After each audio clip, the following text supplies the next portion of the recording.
Es el momento de presentarte el estudio bíblico. La semana pasada iniciábamos la segunda carta de Tesalonicenses. Dimos un repaso por los 3 capítulos.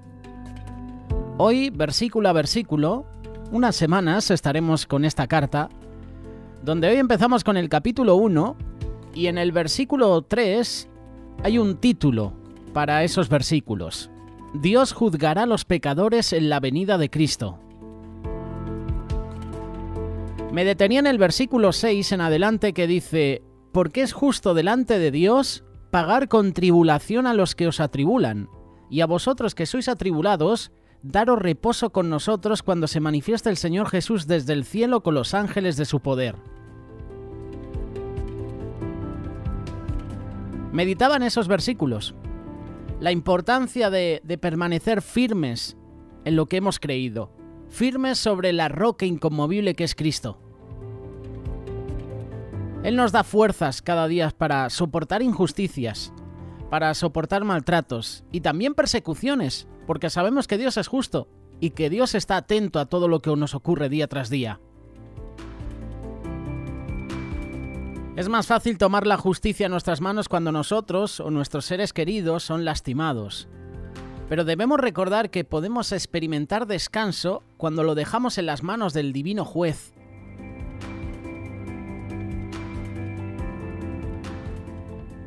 Recuerda el título de este estudio bíblico: Dios juzgará a los pecadores en la venida de Cristo. Juan capítulo 14, versículos 2 y 3. Dice lo siguiente: en la casa de mi Padre muchas moradas hay. Si así no fuera, yo os lo hubiera dicho. Voy pues a preparar lugar para vosotros, y si me voy y os preparo lugar, vendré otra vez y os tomaré a mí mismo para que donde yo esté, vosotros también estéis. Aquí el Señor Jesús le promete a sus discípulos que un día volvería para llevarlos al hogar celestial. Nuestro Señor Jesús, que una vez vino al mundo como rescate por nuestros pecados, vendrá por segunda vez como el Rey de Reyes, con gran poder, con gran gloria. Y junto a él, como dice Apocalipsis capítulo 1, verso 7, vendrán miles y miles de santos y huestes celestiales. Su segunda venida será un acontecimiento aterrador para aquellos que lo han rechazado. He aquí que viene con las nubes. Todo lo ojo lo verá, y lo que los traspasaron, y todos los linajes de la tierra se lamentarán por causa de él. Apocalipsis capítulo 1, verso 7. Nadie podrá escapar de la ira del gran rey. No obstante, la segunda venida del Señor es un día que para nosotros, los discípulos de Dios, estamos aguardando con anhelo. El Salvador nos va a dar la bienvenida a casa. Y enjuagará Dios toda lágrima de los ojos de ellos, y ya no habrá más muerte, no habrá más llanto, ni clamor, ni dolor, porque las primeras cosas ya pasaron. Apocalipsis capítulo 21, versículo 4. La llegada de este día será el momento culminante de la esperanza cristiana. Algo extraordinario acontecerá durante la segunda venida de Cristo. El mismo poder que levantó a Jesús de los muertos, también levantará a los creyentes que han muerto. Los creyentes que estén vivos serán arrebatados en las nubes. Y el Señor mismo, como hemos leído hace unas semanas en 1 de Tesalonicenses capítulo 4, versos 16 y 17, el Señor mismo, con voz de mando, con voz de arcángel y con trompeta de Dios, descenderá del cielo. Entonces los muertos en Cristo resucitarán primero. Luego nosotros, los que vivimos, los que hayamos quedado, seremos arrebatados juntamente con ellos en las nubes para recibir al Señor en el aire. Y ahí estaremos siempre con el Señor. Sin tener que pasar por la muerte, los creyentes que estén vivos serán transformados en cuerpos espirituales. 1 de Corintios capítulo 15. Os digo un misterio, no todos moriremos, pero todos seremos transformados en un momento, en un abrir y cerrar de ojos, al final de la trompeta, porque se tocará la trompeta y los muertos serán resucitados incorruptibles, y nosotros seremos transformados. Recuerda también lo que dice Filipenses capítulo 3, verso 20 y 21. Nuestra ciudadanía está en los cielos, de donde también esperamos al Salvador, el Señor Jesús. Él transformará nuestro cuerpo mortal en un cuerpo glorioso.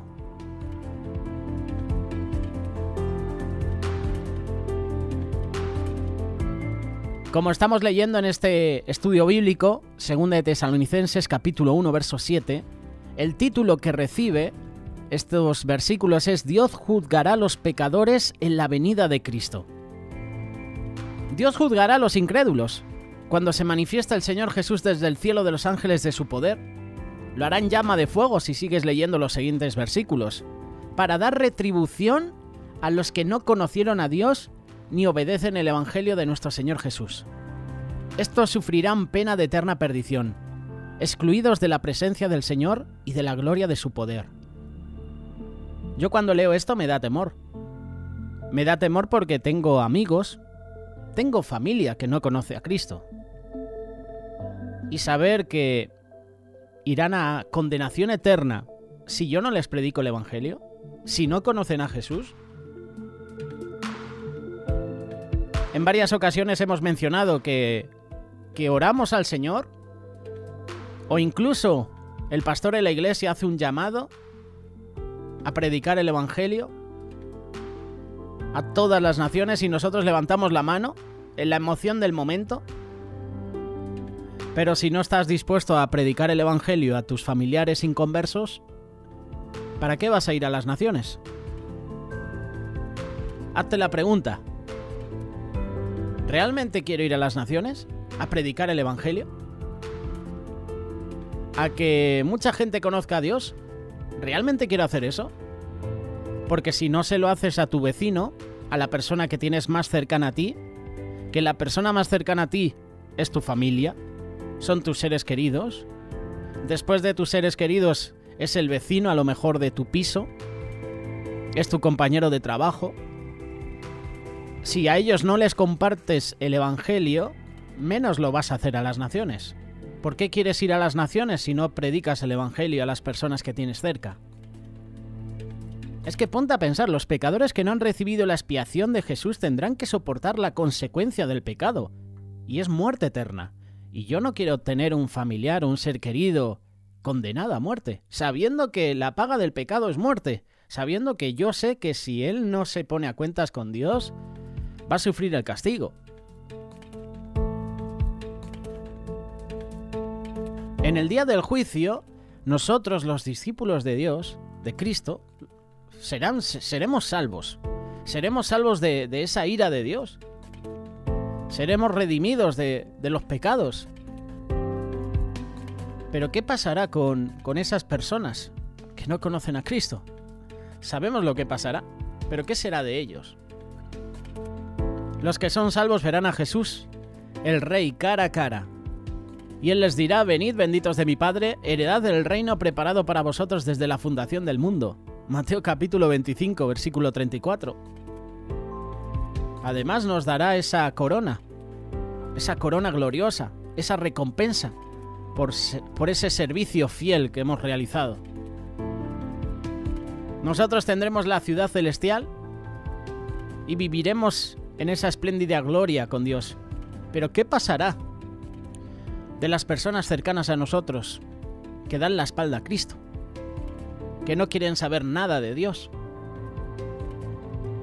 Este mensaje va más enfocado en que nosotros debemos orar cada día por esos seres queridos que no conocen a Dios. Que el Señor ponga en nosotros la disposición, nos dé entendimiento, sabiduría para poder predicarles el Evangelio. Hemos tenido y tenemos la pandemia en todo el mundo, que es un buen momento para predicarles de Cristo. Porque seguramente familiares, compañeros de trabajo, algún ser querido lo está pasando mal. Necesita una palabra de ánimo, de consuelo, porque a lo mejor ha perdido algún familiar por causa de la pandemia. O por otro tipo de razones. Debemos aprovechar cada día para predicar las buenas nuevas. Y debemos empezar en la intimidad del hogar. Se empieza en la intimidad. Ahí es donde suceden los milagros. En la intimidad del hogar. Un ejemplo: Zaqueo. Zaqueo quería saciar su curiosidad de conocer a Jesús y le invita a su casa. O mejor dicho, es Jesús el que dice, hoy voy a cenar contigo. O sea, Zaqueo no es el que le invita. Es Jesús el que se autoinvita a la cena. El que sí que invita a Jesús es Simón.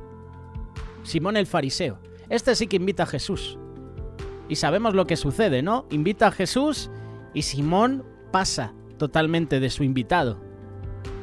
Pasa totalmente de Jesús. Y yo cuando leía ese pasaje me preguntaba, ¿qué protagonismo tiene Jesús en mi vida? Porque Simón no le dio el protagonismo que se merecía a Jesús. Sí que se lo dio la mujer. Esa mujer que después entra y enjuaga los pies de Jesús con sus lágrimas. Esa mujer pecadora. Y entonces Simón, el fariseo, sí que entra, ¿eh? Hombre, si este fuera profeta sabría qué tipo de mujer es esta que le está besando los pies. Y entonces Jesús confronta a Simón. O sea, me invitas a tu casa y no me das el beso, no me das la bienvenida. Y esta mujer aquí está postrada, humillada. ¿Qué protagonismo tiene Jesús en mi vida? ¿Qué protagonismo tiene Jesús en mi hogar? Primero debemos predicar las buenas nuevas en nuestro hogar, en nuestra familia, en la intimidad. A nuestros seres queridos, a los más cercanos, a nuestro compañero de trabajo. Y luego, si el Señor lo permite, abrirá puertas para que prediquemos el Evangelio a todas las naciones. Pero si no quieres predicar a los más cercanos, olvídate de llegar a las naciones a predicar el Evangelio. Incluso a los misioneros, ¿de qué te vale tener el anhelo de ser un misionero, de servir a los demás, si no estás sirviendo ahora mismo en tu comunidad, en el área local? Ponte a pensar en eso. Si no quieres servir a los que tienes más cercano, ¿cómo vas a servir a los que no conoces y están más lejos?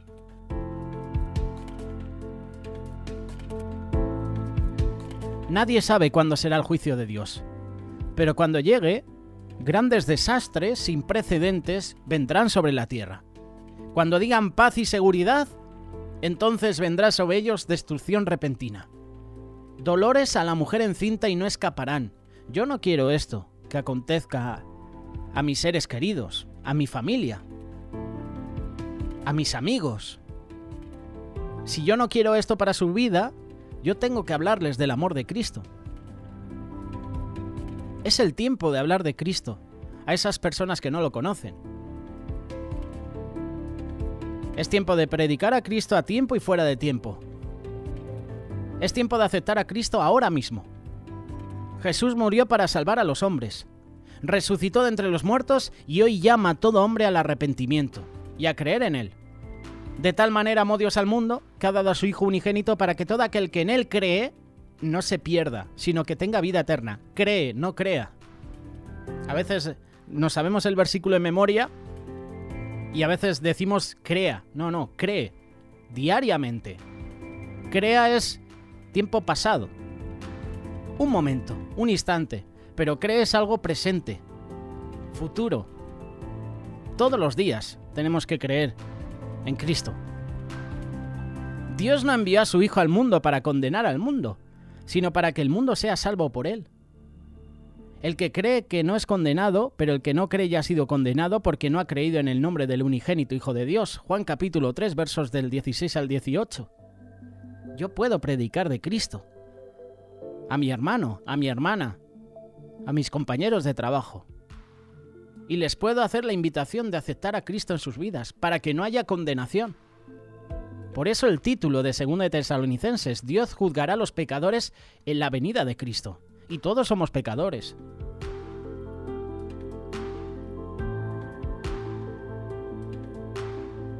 Escuchaba a un pastor compartir la palabra y hablar sobre la venida del Señor y decía que la puerta de la gracia está abierta.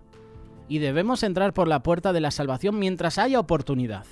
Y mientras haya oportunidad, yo quiero que seres queridos, que amigos incluso del instituto, que compañeros que conozco, que a lo mejor han estado en el ministerio, han estado sirviendo a Dios en la congregación, ya no están. Yo a esos quiero predicarles la palabra.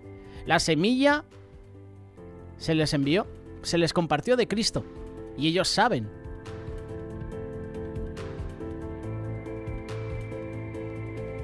Jesucristo es el único que puede salvarte. Es el único que nos puede salvar del juicio final. Si eliges aceptarla ahora, disfrutarás de bendiciones eternas. Todo esto cuando Él venga.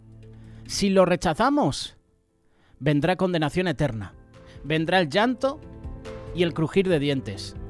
Por eso, hoy es día de salvación.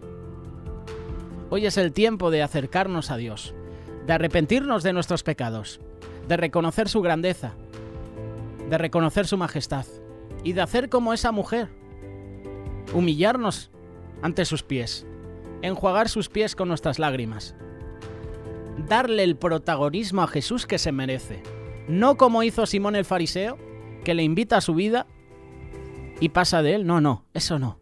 Si invitas a Jesús es para que Jesús tome el control de tu vida. Es una invitación. Ahora la respuesta depende de nosotros. ¿Qué haremos? ¿Dejaremos que Jesús tome el control de nuestra vida? ¿Sea el protagonista? ¿Daremos el lugar que le corresponde en nuestra vida? ¿O haremos un Simón? Un Simón el fariseo. Invitar a Jesús, pero pasar de Jesús totalmente. Y a veces nosotros invitamos a Jesús a nuestra vida, pero no le damos esa autoridad que Él se merece, no le damos el protagonismo que se merece. Hoy es tiempo de aceptar a Cristo en nuestra vida. Somos del partido CCC. Esto se lo escuché a un predicador hace años. Cristo en el centro del corazón. Deja que Él gobierne tu vida.